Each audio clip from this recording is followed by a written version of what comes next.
శ్రీకృష్ణుడి భగవద్గీత స్ఫూర్తితోనే చెరువులను కాపాడుతున్నాము అని సీఎం రేవంత్ రెడ్డి తెలిపారు. హరికృష్ణ సంస్థ ఆధ్వర్యంలో నిర్వహించిన అనంత శేష స్థాపన ఉత్సవాల్లో పాల్గొని ఆయన మాట్లాడారు.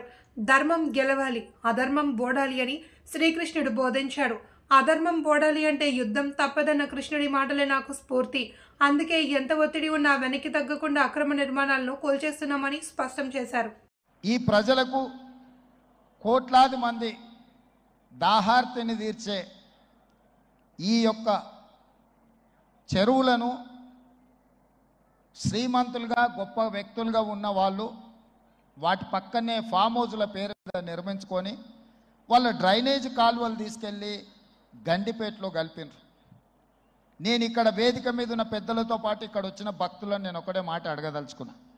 ఇవాళ వాళ్ళ విలాసవంతమైన జీవితం కోసం నిర్మించుకున్న ఫామ్ హౌజుల నుంచి వచ్చే డ్రైనేజ్ గండిపేటలో హిమాయత్ సాగర్ తాగునీటిలో కలిపితే ఆ నీళ్లు హైదరాబాదు నగరానికి తాగడానికి సరఫరా చేస్తుంటే వాళ్ళు నిర్మించిన అక్రమ నిర్మాణాలను వదిలేస్తే ఇక నేను ప్రజాప్రతినిధిగా విఫలమైనట్ట కాదా మీరు ఒక్కసారి ఆలోచన చేయండి.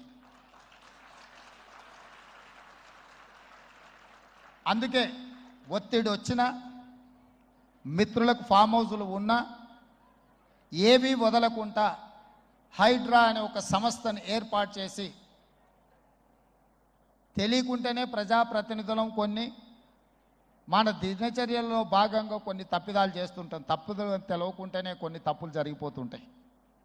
మరి ఆ ఖాతాను సవరించుకోవడానికి, ఆ బ్యాలెన్స్ షీట్ను సవరించుకోవడానికి తెలిసి కొన్ని మంచి పనులు చేయాలని నేను ప్రగాఢంగా విశ్వసిస్తున్నా, నమ్ముతున్నా. ఆ తెలిసి చెయ్యాలనుకుంటున్న మంచి పనుల్లో భాగము ఈ చెరువులను చెరబట్టిన వాళ్ళ నుంచి విముక్తి కలిగించాలన్న ఏకైక లక్ష్యంతోనే ఈరోజు చెరువులను ఆక్రమించుకున్న వాళ్ళను ఎవరిని వదలకుండా ఉక్కు పాదంతో అణిచివేయాలన్న ఆలోచన, అందులో నిర్మాణాలను ఏ ఒత్తిడి వచ్చినా వెనక్కి తక్కకుండా తొలగించాలన్న ఆలోచనతోనే ఈరోజు ఈ చెరువులలో ఉన్న అక్రమ కట్టడాలను కూలగొడుతున్నాము. దీనికి స్ఫూర్తి భగవద్గీత అనే కురుక్షేత్ర యుద్ధ సందర్భంలో అర్జునుడు ఆయుధాలను కింద పడేసి రాజ్యం కోసం భీష్మ పితామహుడు, అదేవిధంగా కర్ణుడు, దుర్యోధనుడు, దుశ్శాసనుడు, నా సహోదరులందరూ ఆ పక్కన నించుంటే రాజ్యం కోసం వాళ్ళందరినీ సంహరించడం, వాళ్ళని సంహరించి రాజ్యాన్ని సాధించుకోవడం ద్వారా ఏమి ఉంటుంది, ఏం మనశ్శాంతి వస్తుంది అని చెప్పి అర్జునుడు యుద్ధతంత్రం నుంచి తప్పుకుంటా అన్నప్పుడు శ్రీకృష్ణ భగవానుడు బోధించిందే భగవద్గీత. చంపేదెవరు, చంపించేదెవరు, లోక కళ్యాణం కోసం నీ బాధ్యతను నెరవేర్చాల్సిందే. ధర్మం బ్రతకాలి, అధర్మం ఓడాలి అంటే నువ్వు యుద్ధం చెయ్యాల్సిందే అనే యుద్ధ నీతిని ఆ రోజు అర్జునుడికి బోధించింది శ్రీకృష్ణ భగవానుడు. ఇవాళ ఆ శ్రీకృష్ణ భగవానుడి బోధనానుసారమే ఈరోజు ఈ చెరువులను కాపాడే కార్యక్రమాన్ని నేను తీసుకుంటున్నా. నాకు తెలుసు ఈ చెరువులలో నిర్మాణమైన విలాసవంతమైన ఫామ్ హౌజులు ప్రభుత్వాన్ని ప్రభావితం చేయగలిగిన స్థానాలలో ఉన్న చాలామంది వ్యక్తులు ఉన్నారు. ప్రత్యక్షంగా ప్రభుత్వంలో భాగస్వాములు అయి ఉండొచ్చు, లేకపోతే సమాజం మీద బాగా ప్రభావితం చేయగలిగిన వ్యక్తులు ఉండొచ్చు. కానీ వాటన్నిటినీ నేను పట్టించుకోదలుచుకోలే. ఇది భవిష్యత్ తరాలకు, ఇది రాజకీయాలకు సంబంధం లేదు. నేను స్పష్టంగా చెప్పదలుచుకున్నా.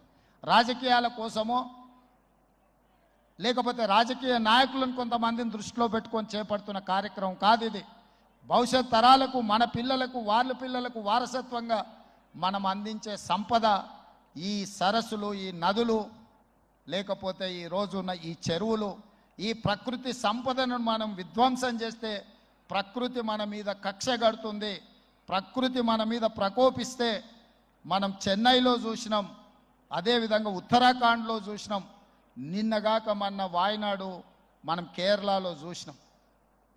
ఈరోజు ఇలాంటివన్నిటిని దృష్టిలో పెట్టుకున్నప్పుడు ఈ హైదరాబాదు నగరాన్ని రక్షించుకోవాల్సిన బాధ్యత మన అందరి మీద ఉన్నది. ఇది ఒక సుందరమైన నగరం. ఈ నగరానికి ఈ చెరువులే ఒక అందం.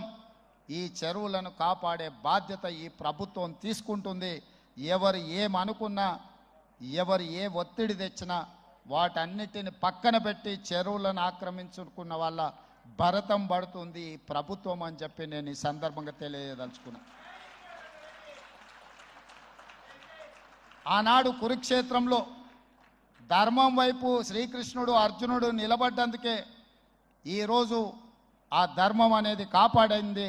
వాళ్ళు ధర్మాన్ని కాపాడితే ధర్మం మనల్ని కాపాడింది. ఈరోజు మనం చేస్తున్న పని కూడా అలాంటిదే.